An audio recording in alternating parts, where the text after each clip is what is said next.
Hello বন্ধুরা, তোমরা কেমন আছো? আশা করছি ভালো আছো। আমরাও বেশি ভালো নেই, মনটা খুবই খারাপ, কারণ আমার শ্বশুর হাসপাতালে ভর্তি। কালকে স্ট্রোক করেছিল, তো কালকে ভোট দিতে গেছিলো। কালকে খুব রোদ উঠেছিলো, জানো, এই রোদের মধ্যে ভোট দিয়ে এসে তারপর মাঠে গেছিলো গরু দিতে, ওই তখন স্ট্রোকটা করেছিল। তো আমি শুনিনি, আমি শুনেছি আমি ভোট দিয়ে যখন আসি তখন আমাকে আর কি বলছে, আমাদের পাড়ায় একটা আমাকে মামি আমাকে বলছে যে তোমার শ্বশুর তো হাসপাতালে ভর্তি, এই মাত্র নিয়ে গেল। তো আমি বললাম কেন কী হয়েছিল? বললো যে স্ট্রোক করেছে। তো তারপর এসে দেখি, বাড়িতে এসে দেখি যে তোমাদের দাদাভাই নাই, মানে তোমার দাদাভাই নিয়ে গেছে আর কি হাসপাতালে। আর আমার ফোনের মধ্যে টাকা ছিল না যে আমাকে ফোন করে বলবে। ভর্তি করতে নিয়ে গেছে। তো কালকে অনেক রাতে বাড়িতে আসছে, তখন 11টা বাজে রাত্রেও। তো বাড়িতে আসছে, এসে পরে যে আমাকে বললো যে সে মানে মাথার মধ্যে রক্ত জমে টেস্ট করাতে বলেছে। তাই যে আজকে পরে এই যে আমাকে বললো তাহলে আমি যাই, দেখি বাবা এখানে যাই। আমি বললাম তাহলে যাবে, পাশে নিতে যাবো, তুমি চাটা খেয়ে যান। তো তাড়াতাড়ি করে বাসি কাজটা করে চাটা করলাম, চা খেয়ে তারপরে যে গেল। তো এখন আমাকে ফোন করে বলছি আমি বাবা এখানে গেছি, তো ডাক্তার এখনও ঢুকেনি, আমার দেওয়ার আছে সাথে। তো আমাকে বলছে অল্প কাজ আছে, আমি কাজটা করি, তা তুমি একটু রান্না করে বাবার জন্য খাওয়া নিয়ে আসো। তো এই আমি রান্না বসিয়ে দিচ্ছি, ভাত হয়ে গেছে, এটা ভাত হয়ে গেছে, যে আলু দিয়ে মাছটা রান্না করবো। রান্না করে এক তরকারি করবো, পরে ভাত নিয়ে যাবো আমার শ্বশুরের জন্য। তো আলুটা দেখো আমি এই গোল গোল করে কেটেছি, ভাবছিলাম একটু মাছের মতো করে রান্না করবো, কিন্তু হাতে একটুকু টাইম নেই, থাক আমি খালি মাছ দিয়ে আলুতে একটু ঝোল করে দেবো। তো ভাত হয়ে গেছে।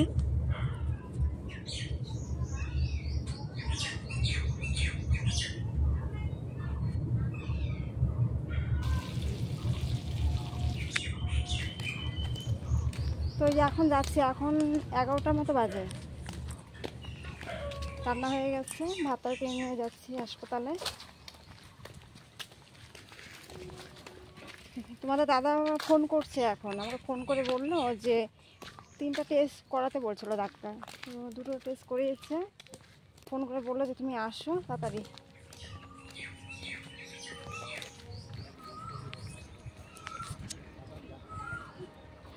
দেখছো নৌকাটা ওই পারে, আবার আজকে কিছুটা জল পাড়াতে হবে, জল শুকিয়ে গেছে, মাঝখানে না চর আছে, দেখছো এই যে।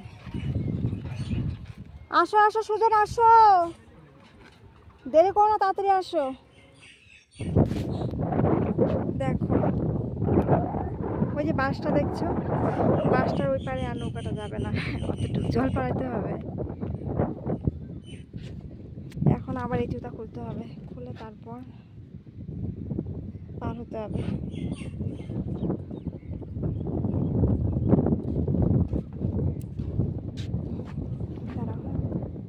অনেকটা জল পাইতে লাগবে মনে হচ্ছে রে, হ্যাঁ অনেকটা জল।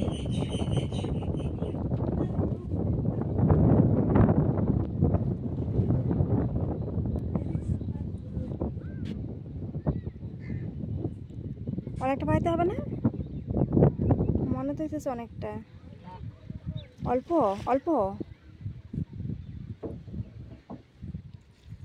দেখো এই যে বাসটা দেখছো, এখন এতটুকু জল পাড়িয়ে যেতে হবে।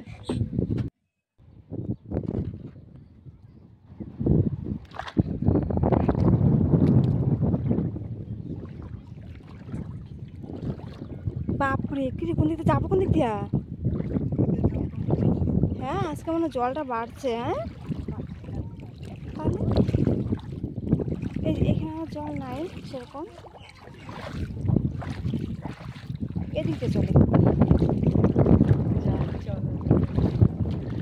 এখানকার চল দেখা যায় না, দেখো এ রাম। হ্যাঁ আরে আমার তো চুড়িদারটা ভিজে যাবে রে, যাবো কি করে পরে, আমার ভিজে নিয়ে।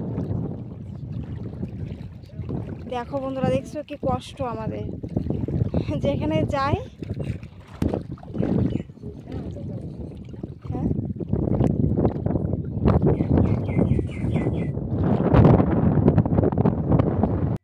আমার শ্বশুর কিন্তু আমাদের বাড়িতে থাকে না, তো উনি কিন্তু মানে ছোটো ছেলের কাছেই থাকে।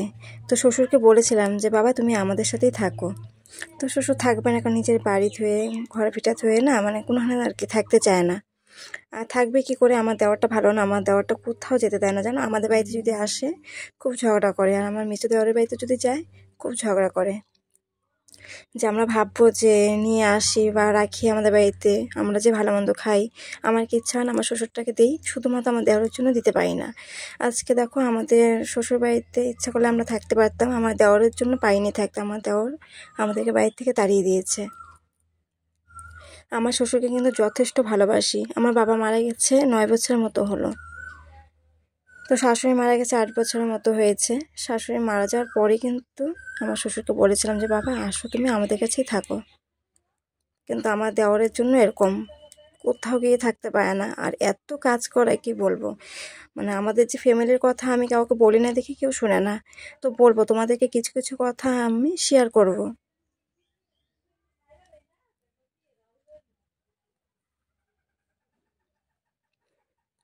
আজকে আমাদের এখানে থাকলে কিন্তু আমার শ্বশুর এরকম হয় না। এই নিয়ে জানো 2-3 বার স্ট্রোক করেছে, মানে এত কাজ করায়। এই রোদের মধ্যে গরু নিয়ে গেছে কালকে, তো প্রায় সময় কিন্তু রিজু চোখে পড়ে। রিজু বলে দাদু তুমি গরু নিয়ে কেন যাও, কাকি আছে বাড়িতে, কাকা আছে, ওদেরকে বলো নিয়ে যেতে, তুমি কেন যাও। আর আমার শ্বশুরের যেন মানে কি বলবো, এখন বয়স হয়ে গেছে, ঠিক মতো হাঁটতে পারে না, আর কত বড় বড় গরু নিয়ে যায় মাঠের মধ্যে, যদি একবার ঢিস দেয় পারবে বাঁচতে। মানে কি বলবো, মানে ওরা এরকম পাজি।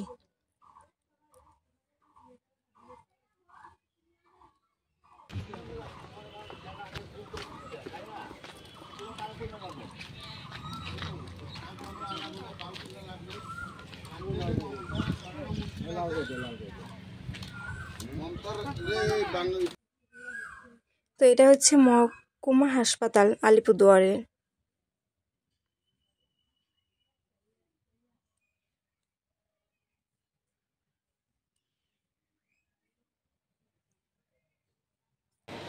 তো আমার ফোনে কিন্তু টাকা নাই, আমার ফোনে টাকা আর কি রিচার্জ শেষ হয়ে গেছে, তো রিজুরের ফোন দিয়ে আমি ফোন করলাম তোমাদের দাদা ভাইয়ের কাছে, কি বলছি আর কি কোন রুমের মধ্যে আছে।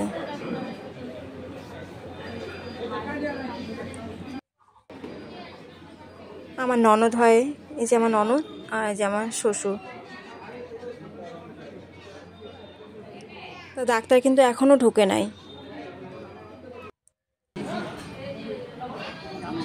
শুয়ে আছে বারবার না জানো, এই যে স্যালাইনের হাতটা নিয়ে মাথায় দেয়, হাতটা সরিয়ে রাখছি কারণ ইঞ্জেকশন আছে, রক্ত উঠবে আর কি হাতে, তো হাত তো ধরতেই দেয় না।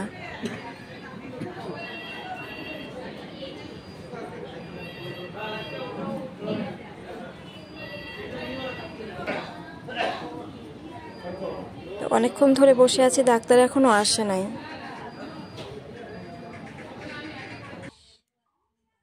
তো এখন এই যে ডাক্তার আসছে, বললাম যে ভাত খেতে পারবে, তো ডাক্তার বললো দেখো যদি খায় তাহলে খাও, স্যালাইন দিয়ে দেবো, এরপরে স্যালাইন দিবে আর কি। তো বন্ধুরা এখন যাচ্ছি, এখন বাজে 5টা বাজে এখন।